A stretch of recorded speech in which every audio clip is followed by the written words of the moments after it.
Hello everyone, I hope कि आप अच्छे होंगे। आज इस वीडियो में हम लोग सीखने वाले हैं कक्षा 10 गणित यानी कि बहुपद के ऑब्जेक्टिव क्वेश्चन को। तो ज़्यादा टाइम को वेस्ट न करके आइए वीडियो को स्टार्ट करते हैं।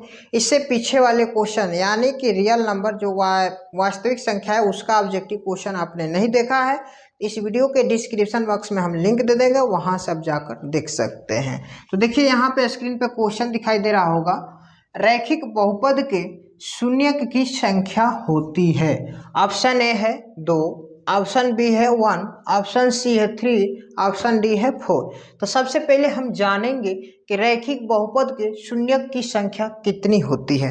तो रैखिक बहुपद पहले होता क्या, इसके बारे में हम जान लेंगे। तो रैखिक बहुपद का कुछ हम उदाहरण देंगे, जैसा कि यहाँ पे x+1 या y-2। ठीक है, ये क्या है? यह एक रैखिक बहुपद है। क्या है जी? यह एक रैखिक बहुपद। रैखिक बहुपद उसे कहते हैं जिसका अधिकतम पावर 1 हो, यानी कि अधिक से अधिक उसका घात क्या होना चाहिए? 1 होना चाहिए।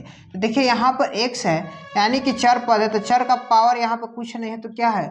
1 है। 1 को लिखा नहीं जाता है, लेकिन 1 यहाँ पे छिपा रहता है। ठीक है, और यहाँ पर भी क्या है? 1 है। तो यानी कि आप बोल सकते हैं रैखिक बहुपद में जिसका पावर अधिकतम 1 हो उसको हम रैखिक बहुपद बोलते हैं। लेकिन यहाँ पे शून्यों की संख्या बोल रहा है, तो यहाँ पर देखिए x+1 है या x-2 है, तो यानी कि जितना पावर जिसका होता है, जिस बहुपद का जितना पावर होगा, जितना घातांक होगा, वो उतना ही उसका शून्यक होगा। यानी कि रैखिक में देखिए कितना है, यहाँ पे पावर 1 है। आप बोलिएगा सर इसका शून्यकों की संख्या 1 होगा। बाय द वे यहाँ पे 2 होता तो इसका शून्यक जो होता तो वहाँ पे क्या होता, उसका शून्यक भी 2 बनता। 3 पावर रहेगा तो उसका शून्यक कितना होगा? 3 होगा। बात समझ में आया? तो यानी कि रैखिक बहुपद में शून्यकों की संख्या कितनी होगी? तो 1 होगा, जो कि ऑप्शन ए नंबर है जो करेक्ट नंबर हो जाएगा। ठीक है, फिर देखिए सेकेंड नंबर क्वेश्चन है, बहुपद 6x² - 11x+3 के शून्यकों का योग होगा। इस टाइप का क्वेश्चन आपके एग्जाम में 1 से 2 रहता है, या शून्यकों का योग बोले या शून्यकों का गुणनफल। तो शून्यकों का योग बोलता है तो क्या फार्मूला होता है, यानी कि शून्यकों का योग, यानी कि हम अल्फा प्लस बीटा भी बोलते हैं शून्यकों का योग को। ठीक है, फार्मूला होता है -b/a, यही फार्मूला होता है। तो अब देखिए यहाँ पे बी ए का मान कैसे निकालेंगे। तो ये जो शुरू वाला मान होता है ए का मान होता है, ये बीच वाला बी, और ये अंतिम वाला सी का मान होता है। तो बी है यहाँ पे, तो बी देखिए क्या है, बी यानी कि एक्स का गुणांक क्या है? -11, यानी कि हमें अचर पद को लेना है, ना कि चर पद को। तो यानी कि बी का मान है आपका -11। ठीक है, और यहाँ पे ए है बटा में, तो ए का मान क्या है? यहाँ पर 6 है, तो यहाँ पर 6 रख दीजिए, कोई दिक्कत नहीं है। ठीक है, अब देखिए यहाँ पे माइनस माइनस क्या हो जाएगा? आप बोलिएगा सर प्लस हो जाएगा। 11/6, ये तो कटेगा नहीं, यही इसका आंसर हो जाएगा। यानी कि 11/6 किस ऑप्शन में है? तो आप बोलिएगा सर ऑप्शन सी में है, जो कि इस क्वेश्चन का करेक्ट आंसर हो जाएगा। ठीक है, फिर थर्ड नंबर क्वेश्चन है, यदि बहुपद px का एक गुणनखंड x+1 है तो बहुपद px का एक शून्यक होगा। ये भी टाइप बहुत ही इंपॉर्टेंट है, इस पर भी क्वेश्चन आपके एग्जाम में देखने को मिलते रहते हैं। तो ऑप्शन ए दिया है 1, ऑप्शन बी दिया है -1, ऑप्शन सी दिया है 0, ऑप्शन डी दिया है 2। तो यहाँ पे बहुपद px का एक गुणनखंड दिया है x+1। ठीक है, तो यहाँ पर x+1 को लिख लेंगे, और क्या पूछ रहा है? शून्यक। शून्यक क्या होगा इसका? मान लीजिए कि शून्यक पूछता है, कोई भी बहुपद दिया होता है तो इसके बराबर में हम 0 लिख देते हैं। क्या लिखते हैं जी? 0, शून्यक निकालने के लिए। तो x बराबर, ये प्लस का 1 है तो बराबर का इधर ले जाएंगे तो क्या हो जाएगा? आप बोलिएगा सर -1 हो जाएगा।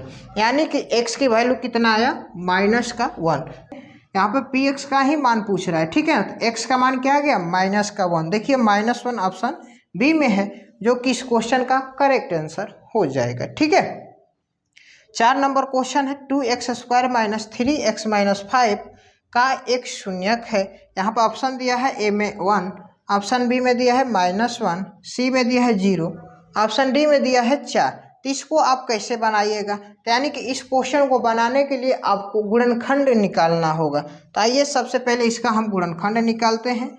2x² - 3x - 5 का। तो गुणनखंड भी आपको नहीं आता है तो हम वीडियो के आई बटन में लिंक दे देंगे कॉर्नर में, आप वहां से जाकर गुणनखंड कैसे बनाते हैं सीख सकते हैं। ठीक है, तो इसको हम ए मानते हैं, इसको बी मान लेते हैं, इसको सी। तो यानी का ए का गुणांक और सी का गुणांक को क्या करते हैं, आपस में गुणा करते हैं। ठीक है, तो यानी कि 2 है यहाँ पर और यहाँ पे क्या है 5 है, तो 2 और 5 को गुणा करेंगे तो सिंपली होगा 10। अब 10 का हम अभाज्य गुणनखंड निकालेंगे। ठीक है, तो ये जाएगा 2 5 10। अब देखिए यहाँ पे 2 5 यानी कि 10 को हमने खंडन किया तो 5 और 2 आया, तो यानी कि 5 और 2 को ऐसे भाग में बांटना है कि घटाने पे 3 आना चाहिए। तो इसको हम इस तरह भी तो कर सकते हैं जी, 5 - 2। देखिए यानी कि 5 - 2 करेंगे तो क्या होगा, 3 होगा ना। इसका अभाज्य फैक्टर को हमने किया है, तो इसी तरह आपको भी करना है। 2x² माइनस यहाँ पे 3 के जगह पे लिखेंगे, यानी कि b के जगह पे लिखना है 5 - 2 और x है तो x लगा दीजिए -5। ठीक है, फिर देखिए 2x² माइनस 5x गुणा करेंगे और ये माइनस माइनस प्लस 2x - 5।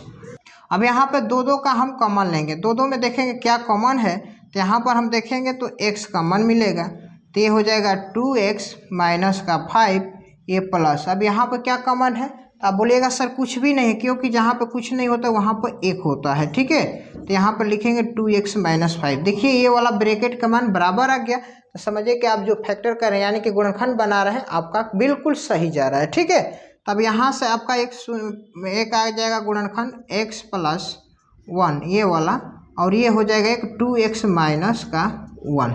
ठीक है, अब इसका आप शून्य निकालिएगा तो x बराबर, ये प्लस में है तो बराबर का उधर ले जाएंगे तो क्या हो जाएगा -1 हो जाएगा, और इसका निकालिएगा तो ये हो जाएगा 2x - 5 है तो 5 इधर माइनस में उधर जाएगा तो क्या हो जाएगा, ये प्लस का हो जाएगा, और ये 2 गुणा में है तो इधर आके भाग में हो जाएगा। तो यानी कि एक x की वैल्यू -1 आया है और एक x की वैल्यू 5/2 आया है। तो अब इन दोनों में से देख लीजिए कौन ऑप्शन में दिया है, जो मिलेगा वही उसका आंसर हो जाएगा। तो देखिए -1 में आया है उसमें, और इसमें भी -1 है, तो जो इसका क्वेश्चन आंसर हो जाएगा बी नंबर, क्योंकि 5/2 तो है नहीं, तो मिल क्या रहा है -1, यही इसका आंसर हो जाएगा। ठीक है, अब चलते हैं नेक्स्ट क्वेश्चन की तरफ।